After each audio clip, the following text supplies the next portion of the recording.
Hi everyone, I'm Dal, Culture and Ethics Lead for Surrey Fire and Rescue Service and also Vice Chair for AFSA. I'm excited to be panelling this session today. We originally had the 4 founder members, but unfortunately we've only got 2 of them now. So Dav and Pav, can you make your way up? And also we're going to invite Dee along to this as well. So give a round of applause for our founder members. Right, I'm going to pass over to each person. They're going to introduce themselves first. So if you can start off by saying when you started London and when you retired, and your name as well, that would be great. Thank you. My name's Pavinder Singh. I'm known as Pav in the fire brigade. I joined the fire brigade in 1987. Started off at East Ham and Stratford, and then I've done most of my time at Bethnal Green. I retired 2 weeks after Grenfell, which was in 2017. Thank you. Hi everyone, my name's Dav Sodhi. I joined London Fire Brigade in 1994 and I retired in August 94, having served just over 30 years operational. I was at various stations through South London and then went to East London. I went on the promotion trail and within 8 years became a station officer, and I stayed a station officer for the next 22 years. I'm Jagtar Singh. If you were born before 1977, then that's when I joined the fire service, 1977. I then went from West Midlands Fire Service to Bedford Fire Service, ended up as acting chief, but also worked in DCLG on equalities, hence some of the experience I bring here sometimes. But I'm one of the people that helped and supported Asian London firefighters to change the name from Alpha to AFSA. Hi everyone, I'm Dee Dale, London Fire Brigade, joined in 2024. Thank you. 2004. See, I was testing you lot again, weren't I? Well done, you did well. It's been a hard day. It's been a hard day. Right, so those who know that AFSA was known as Alpha, Asian London Fire Association, and it was started by these 2 chaps, including Manjit and Aquala. Aquala, unfortunately, is out of the country at the moment. So, Pav, take us back to the beginning. How did the journey start? What inspired your creation of Alpha? Well, when I joined, my first night was King's Cross. And then Manjit, he actually attended. And we used to have a magazine called The Firefighter. And a couple of months or weeks down, I saw Manjit's photo in the, he had an award in the magazine. And he was on the same watch as me. He was at Clerkenwell, I was at East Ham. So I just give him a ring and said, like, how's it going, this and that. And he's already said, I've heard of you. So when we get together, we'll have a chat. And then when we did have a chat, I said, are there any other more Asians in the job? And he said, yes, Aquala. He was on the same watches, not same watch, same station as him. And then from there, we just used to get together, see how each other are doing. And then after a few years, we met Dav, and from then we got together and we had a word, and it was mainly, another thing was, I think Dav, you went to the Beam School, didn't you? And so did Aquala, and at that time, no disrespect, Beam was with the union and you couldn't really do what you wanted to do, you was a bit restricted. So that's how Alpha was formed. There's a follow-up question to this one. When it was formed, how did people initially react to it? Well, initially there was only us 4, no one else knew about it. So we used to do a meet in the pub and ask how we're doing. And then we got invited to the big house once, and then the admin staff heard about us and they said, what's wrong with us? So we said nothing, and then they wanted to join as well.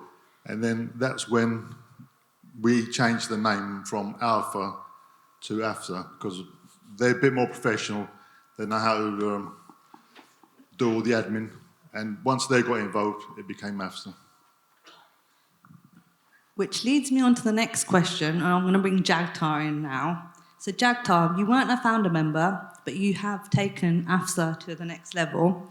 Can you tell us about the journey and what motivated you to expand the work beyond London and what it took to build that wider movement? So let's just echo some of the stuff that Pat said. Why did we not just amalgamate with Beam? Beam's purpose was around trade unionism, and the wider purpose for AFSA was about culture, inclusion, and working with management to make a difference and make a change. And you knew there was something on that journey that made you make that move. Beam tried to help and support us. If you remember that meeting where they invited lots of Asian firefighters, they organised a breakfast, and we went to the breakfast expecting parathe, samosa, chana, and we got bacon, egg sandwiches. That immediately told us there was a big cultural difference for. So from there we started to think. Then the next big part of the journey is having inspirational allies. We've got them all in this room, but the inspirational allies that we bow our heads to today are people like Roy Bishop, Pat Oakley, who sponsored and supported us. The next big change was having a leader as chair, Sukhvinder Haya, who took us to another level because she was strategic in her thinking. I cannot believe to this day how Sukhvinder Haya twisted the arms of Draeger 20 years ago to get 20 grand for the first conference. And we held it at the Cafe Royal. We were pinching ourselves, weren't we, in the Cafe Royal, thinking, what the hell? How do we get from 4 firefighters to here? And then let's just talk about the next big part of the journey, and I'll stop there, is when chief officers were asked, we want to form AFSA. How do we go about it? What do you think? And they said, have a membership model and make sure you charge an amount of money where we can hold you to account. That money 20 years ago was £1,000. It's still £1,000. So there's accountability. People like Doug Mackay, people like Brian Fraser, rest his soul, people like Steve McGurk. So inspirational leaders who saw the vision and knew how working in partnership. So that journey is captured here, every fire brigade town member. Thank you, Del. Thank you. So, as a question for all the panellists, what first inspired you to join the Fire and Rescue Service? And was it something that you always wanted to do, or did the opportunity find you? And I'm going to pass to Dav this time. When I left school, I had no idea what I wanted to really do, and so got the first job that I applied for, which was working in a bank in the city. So I went to work in a nice clean suit, shaven, clean, looking smart. I worked there for 6 years and was on a management course. Then one day at work, we saw a health and safety video, and on the video, a fire engine turned up to a fire alarm going off. And lo and behold, something just clicked in my head that I want to do that. I'll become a firefighter. Once I then researched what that entailed, the job specification, etc., the more I looked into it, the more I thought, yeah, I could pass all those tests, no problem at all. So therefore, I went for the application. Took 2 years, the process to get through. I got through first time, and lo and behold, before you knew it, I was resigning from the bank and heading to training school. So we had a conversation with Simon Fanshawe this morning about positive action. And my view of positive action is you are all role models and you all practice positive action. So how did my positive action work? I was at university, first one in my family to get a degree, wrote 300 letters, got no replies. In them days, CV, sing, went in the bin. West Midlands Fire Service, recruiting, applied and joined. So for me, it's about knowing some firefighters, having played cricket with them, Aston University, thinking that can't be a bad job. Going to university next door to a fire station, watching the firefighters doing all the drills they do, wondering why the hell do they pull on that rope every day? That tower's never going to fall down. They must have a good tug of war team. So there's a bit of humour. I loved every job, every moment, but if Manjit was here, it wasn't planned for me to be here, but Manjit was here. I went to school with Manjit. The power of allies, the power of role models shows. He's got a degree much cleverer than me, much smarter than me in chemistry, much better handwriting than me as well. So Manjit, 2 years after I joined the fire service, joined London Fire Brigade. Power of role models. You are all role models. You're all influencing people to join the fire service. I encourage you to use that power.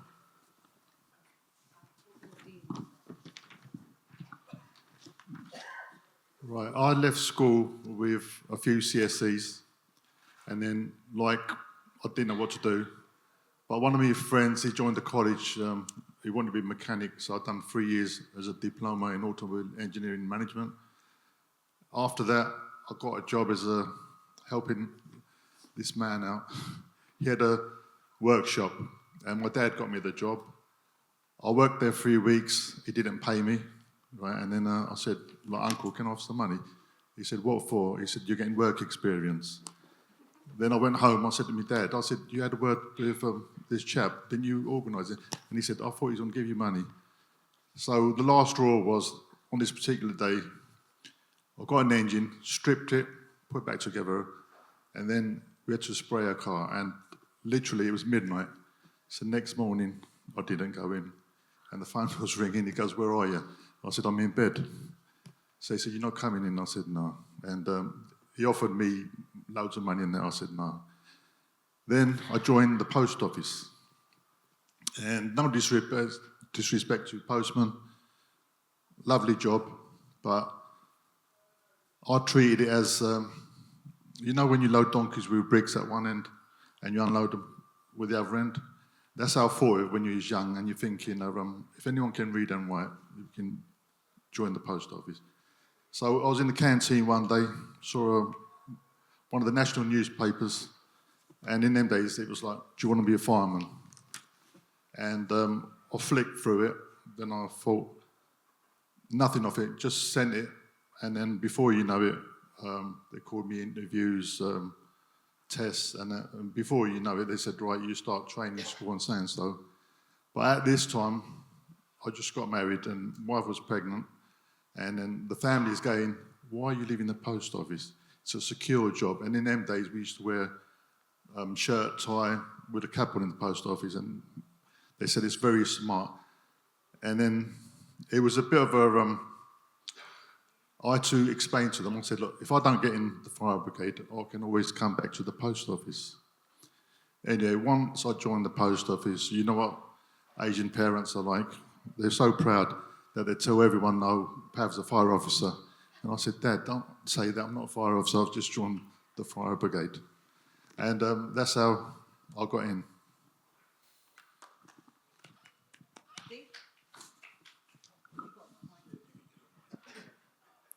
So it was really funny for me. I obviously joined a lot later than these guys, 2024, remember?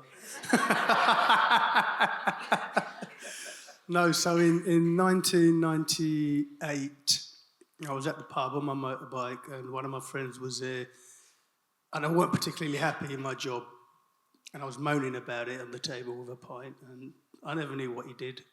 He turned around and he said, he used to call me Diesel, and oh, Diesel, you should join the fire brigade. I just looked at him, bizarre, and no one had ever said that, anything like that to me. It wasn't even an option, not a thought, not a spark.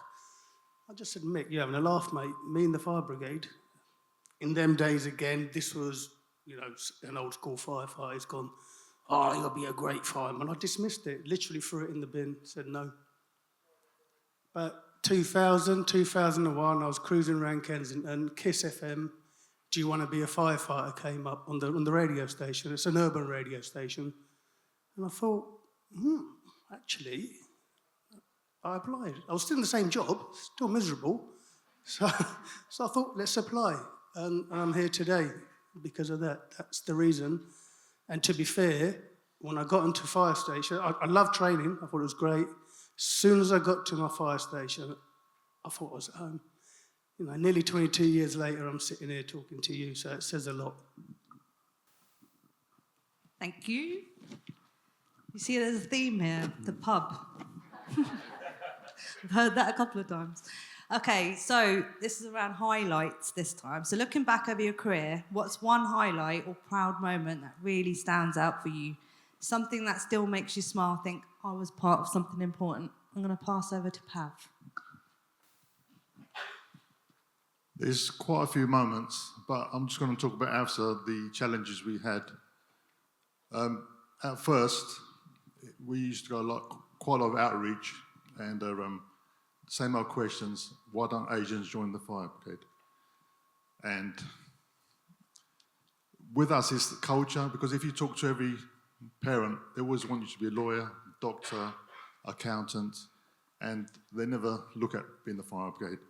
But I'll see if it has changed over the years. So we used to do a lot of outreach, and because of outreach, I think there's a few people who actually joined because of our hard work back in the day. But my most was,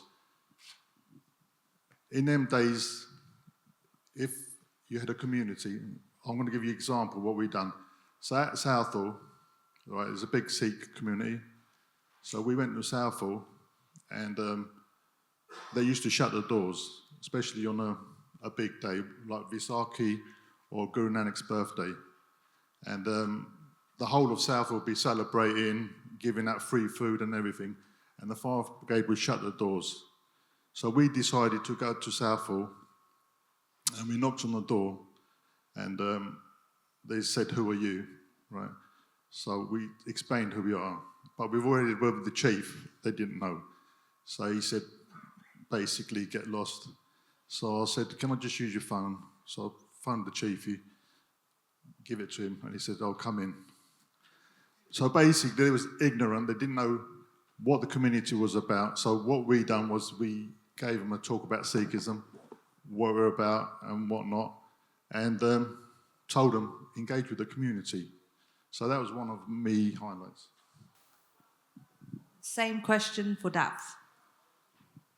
Okay, yeah, again, there's been a number of highlights, but keeping it simple, the four of us had an idea, AFSA or Alpha at the time. Now, the power of an idea, if directed and taken in the right direction, luckily we knew Uncle Jaktar Singh here, who had the knowledge and the vision to take it in the right direction. But if it wasn't for the power of an idea, none of us would be sitting in this room today. So it's easy to try and think of one idea, but and also it'd be easy for me to say, really proud to be the first Asian officer in every rank and first Asian chief fire officer. But for me, those are all inspirational and proud of. But none of those things were achieved on my own. They're achieved with my family. I often talk about my superpower is my family. My superpower is my allies. But 3-4 things that stand out for me. One is when Ceausescu fell and we saw the images of those orphans in Romania chained to cots. West Midlands Fire Service stood up, and with a few people, we went to Romania for 20 years repairing orphanages. That work, it inspired me to know that firefighters can do the most amazing things, most innovation, productivity, when you've got values behind what you're trying to do. That and the work I did on equality diversity led to me being awarded an OBE in 2003. Again, not for me. That was for those people that lifted me, did some things for me, and gave me the credit for it, just like you guys with AFSA. And then this year, after 20 years of working in the NHS, in June I was given a CBE. Again, not for what I've done, but the kind of challenges that the inequalities in NHS has. So for me, the charitable work that you all do, Pav's just come back, and I think we should give him a round of applause that Team India has just been doing with Dennis in India doing the first aid training. Round of applause for Team India. So my pride is my family, my pride is AFSA, my pride is all the charity stuff that you guys do. How do you follow that?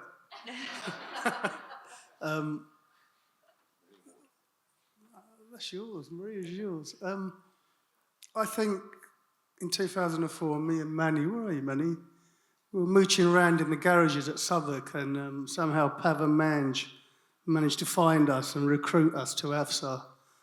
We didn't know what we were doing, but we're both still in the room now, so I'll take that as a highlight. Thank you. Every journey has its tough moments. Can you tell us about a particularly challenging time you faced and how you got through it? Who wants to go first? Let's go. Yeah, the first year in the job was pretty tough for me.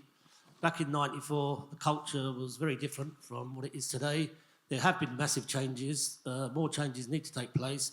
But I'll give you a quick example. My first ever night duty, turn up to work at a fire station, don't know no one. Before I even joined, I never knew anybody in the fire service or had not even ever walked onto a fire station.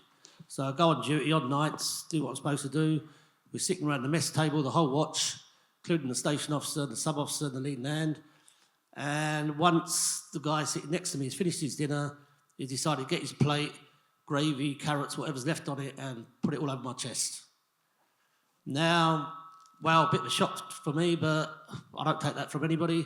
So I got my plate and did exactly the same back to him. And before you knew it, the whole watch had picked me up and I found myself in the sink with the dirty dishes. So that was a culture at that time that was acceptable.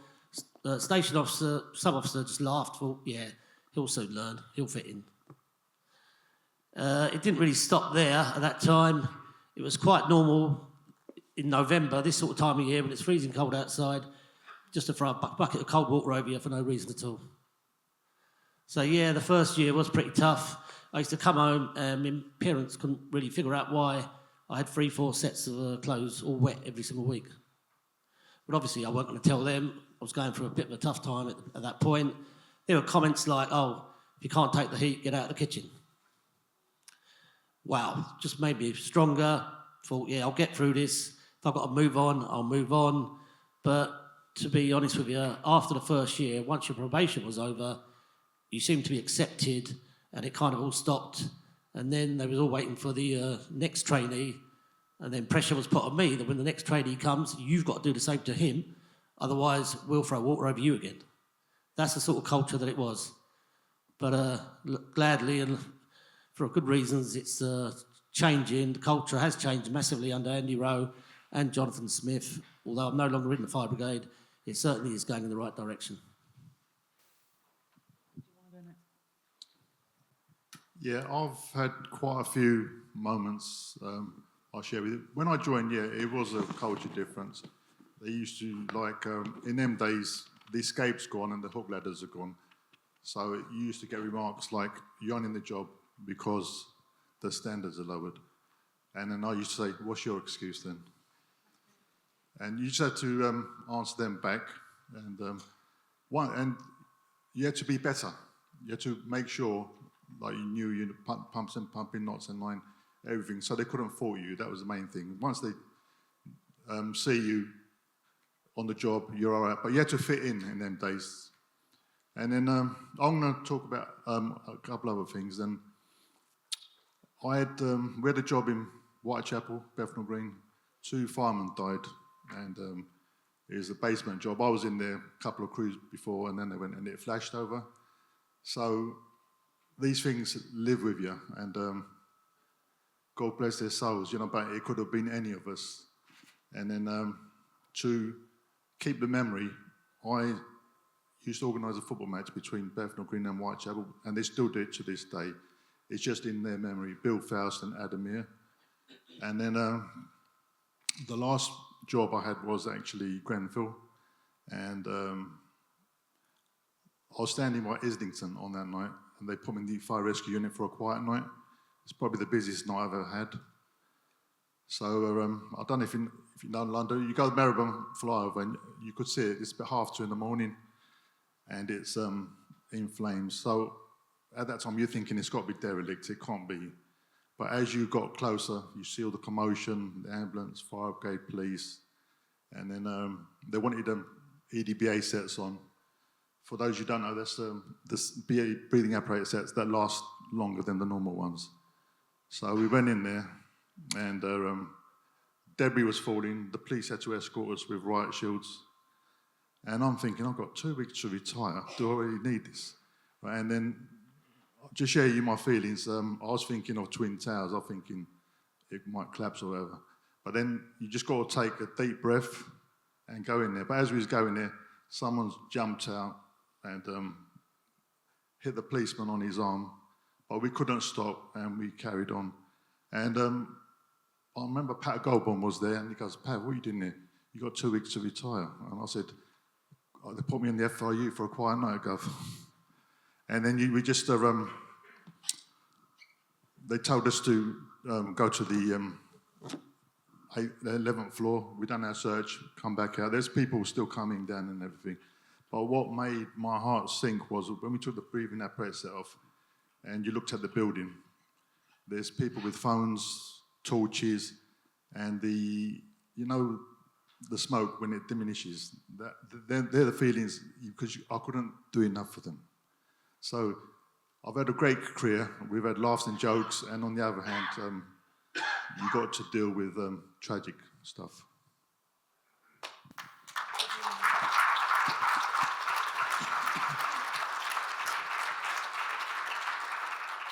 How do you follow that, as Dee said? So I get to Bedfordshire Fire Service. I wasn't borough commander, divisional commander in them days. I'm deputy chief. I arrive, and the chief officer's got a chronic back problem. He's on the massive pills. He can just about talk. Within 3 months, I'm acting chief. I wouldn't wish that on anyone. Within 3 weeks, I'm chief. Within 3 months, independent insurance had gone bust. My fire brigade's got no insurance whatsoever for 21 days. Well, think about that if you've got no insurance. But sleepless nights. We get that resolved. Then we have 3 kids in a lake, and the firefighters do their utmost to rescue the kids because they've been told that the kids could still be alive. Health and safety executive write me a letter, either discipline the firefighters or we're going to take you and prosecute you for inappropriate use of equipment. You can guess what I did. I didn't do the prosecution, but we managed to get away with that and get something sorted. Within 6 months, we now got Yarlswood burns down. Yarlswood burns down because the Home Office didn't take our advice to fit sprinklers. So now you're sitting on information which incriminates the government. What do you do with that? But really, I was ready for all of that because the fire service builds resilience in you, teaches you about resilience. You can bounce back, you can deal with that. You've got allyship. I'm looking at Phil through the Midland insurance collapse. Merseyside Fire Brigade immediately offered me support, sent me their legal advisor. When we had the Yarlswood, London Fire Brigade sent me their independent arson investigators, so we had support. But the one thing that's given me purpose, I told you about the charity, but given me purpose, both in the NHS and fire, is as an ADO, I turned out to Northfield, 3 children, recovered from a fire. They were on the sidewalk, on the pavement. I can see him now with a blanket over him. They died in a house fire where the parents lived in poverty, had taken all the doors off the internal rooms. To me, that was a preventable fire. That was a fire that we could have done something about, and all my firefighters from that day onwards went into Northfield, and every year on the anniversary replaced the batteries on the smoke detectors. So for me, prevention is key. We have done amazingly well, and I'm proud of what you all do. You've gone from 800 odd deaths a year in the 1980s to 200, 600 people alive a year because you've learned the lessons. But I do wake up sometimes. I do see those children. But I don't see the children as much. The memory I have is putting the loft ladder up into the loft and thinking to myself, I wonder if the firefighters have been up there. I went up there. There was no fire, no smoke. But guess what I see every Christmas? The Christmas presents the parents have put there. So every single time it's Christmas, I see Christmas presents. That's the memory I have. So, but I've got the resilience. I know that it's not something that's given me post-traumatic stress. I've just been listening to everyone's challenges, and if I'm honest, most operational firefighters in here will have faced those challenges, and they're daily and they're ongoing. Most people in this room, we face challenges every day. So I'm not going to give a particular challenge, because every day is a challenge. You know, every day something happens and we see things, we do things, things happen at home. You'll come to conferences like this. This might have been a challenge putting this together. Just want to say to everyone, you know, you're all facing challenges every single day. Whatever you do, just, like I said earlier, look after one another, support one another. So for me, I'm not going to put a particular challenge out there. I'm just going to put a view across, which is look out for one another, understand that everyone is having challenges, and just be wary and be mindful for people.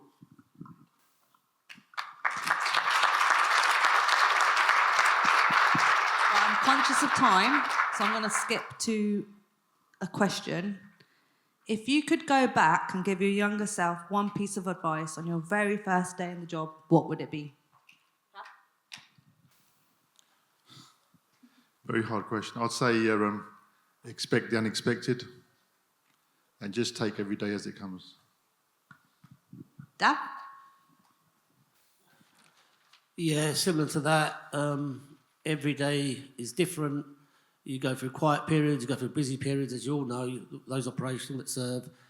For me personally, maybe I look back and I could have gone further in promotion. I decided I found my maybe comfort zone after 8 years and never pushed myself any further after that. Two ways to look at it. One, yeah, I could have easily pushed myself. Two, I didn't, but I'm still content that I ended up where I did. This I learned far too late in life. I was chair of a mental health trust, and they gave me a coach. And I thought to myself, I don't need a coach. I'm 60-odd years of age. But this lady taught me something, which I'll share with you. She went through my diary and the things I do. She said, you're doing too much. Then she went through all the people that support me, and then she went through all the drains. She said, your life, Jack, is full of radiators and drains. You appear to spend a lot of time with your drains, because drains suck you of energy and time. That got me into a bit of a concept of thinking, who are the drains I need to get rid of? And some of those drains were people I thought I could persuade that this agenda we're talking about, equality, diversity, inclusion, cultural change, I could persuade them. I never did. I should have spent more time with Mohammed, with AFSA members. So spend more time with people who support you. Go further with them than stopping back and trying to argue with people who think they've got a different narrative. So Nigel Farage, don't come to my house, mate. Don't come to the pub with me, because I'm not interested. I want to spend more time in the pub with my AFSA family. In the pub. I'll just say, look after your troop, whether that's your family, whether that's your work, whether that's your football team, whatever you love the most, put them first, and just be happy. Try and enjoy every day, because I think Pav said it, anything can happen at any time. Enjoy today, enjoy the moments you're in, focus on that, and I think, you know, you'll be all right.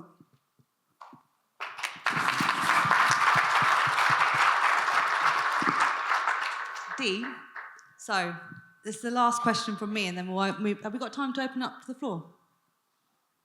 It's up to you guys. It's your time now. It's 4:45. And the bar's not up till 7. Again, the pub. You've seen a theme here. Hands up if you want to carry this on for another 5-10 minutes. Should we open it up to the floor? I think it'll be nice. Any questions from the floor? I just want to add, Dee is continuing this legacy with London Fire Brigade. That's why Dee's up here. Is there any final words from you and how you want to ask the audience, especially those from London, to support you with AFSA? I'm very, very proud of Amisha today.